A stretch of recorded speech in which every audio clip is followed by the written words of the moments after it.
Good evening. Hi. Hi. My name's Naomi Parker, and I'm the Chief Advancement Officer at More Than Words in Boston and Waltham. Thank you to this committee for the very long day and for bearing with all of us. I'm here with my colleague Mo to speak in favor of an act to promote public safety and better outcomes for young adults, better known as Raised to Age.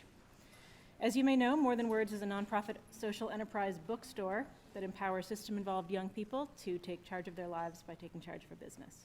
We see about 300 young people every year. We know books and we know youth. Our young people are involved in the foster care system, they're court involved or homeless. These may seem like different populations of young people, but they are not. It is not uncommon that youth in the foster care system have their cases closed without clear transition plans and become homeless. We know that nearly 50% of the homeless youth population in Massachusetts is coming right out of the foster care system.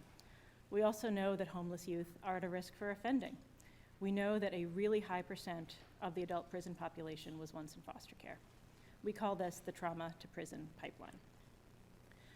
Under the law, our 18-year-olds are adults for the purpose of criminal prosecution. In our work with youth every day, we see the system respond really differently to the same crimes of youth we work with if they're 17 or over 18. And I can tell you, from what we see every day, the goober mistakes, the bad judgments that are made from impulsive moments, they're the same.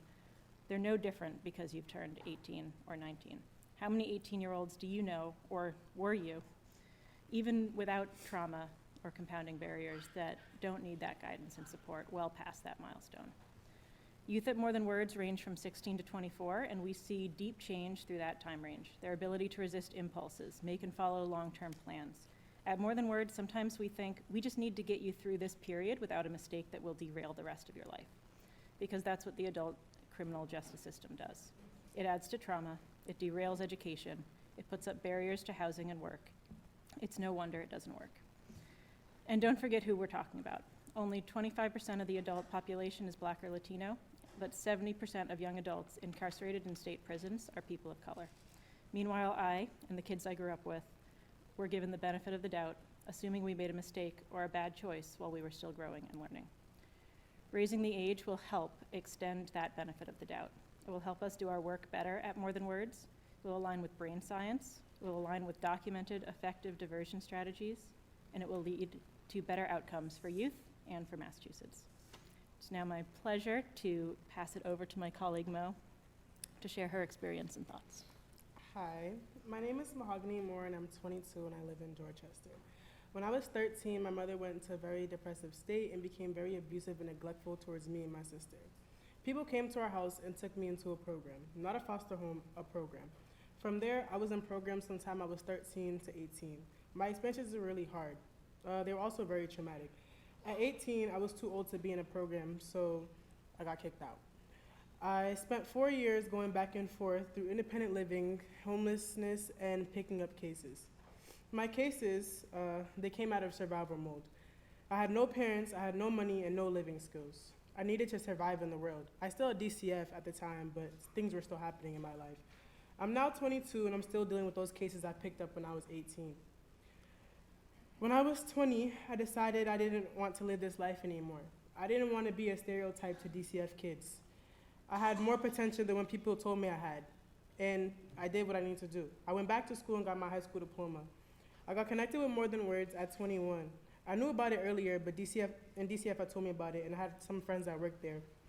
But I was too scared to give it a try. I thought it was going to be another program. It wasn't until I was older and ready that I felt, to really give it a try. It wasn't what I thought it was going to be at all. It was in a good way. Working at More Than Words helped me learn to communicate and learn that people can make mistakes and still improve themselves. More Than Words has helped me want more for myself, like going to college. More Than Words also helped me find housing and pay my last security. And More Than Words has shown up with me to court and got some of my cases dismissed. But it shouldn't take More Than Words to do those things. They just shouldn't have happened, period. And it's still hard to do certain things. My job at More Than Words is amazing, but if I wanted to walk into a corporate job, I couldn't get it. With these cases on my record, it's hard. People don't look at me and say, you're a felon. Do I look like a felon? Probably not. But technically I am. I've been to jail. This bill is important to me because at the age of 18, I made some decisions and now I'm 22, and it's affecting me. I'm a whole different person. I was practically a kid at 18. Now I'm 22, and I have a whole new mindset and whole new goals. But it's hard to accomplish things in life. I'm still gonna accomplish them, but our system should be, you do something, you get in trouble, you deal with the consequences, and you move on. I shouldn't still have to deal with the consequences today. That's it. Thank you so much for your testimony. Thank you. Really great to hear about your experience. Thank you.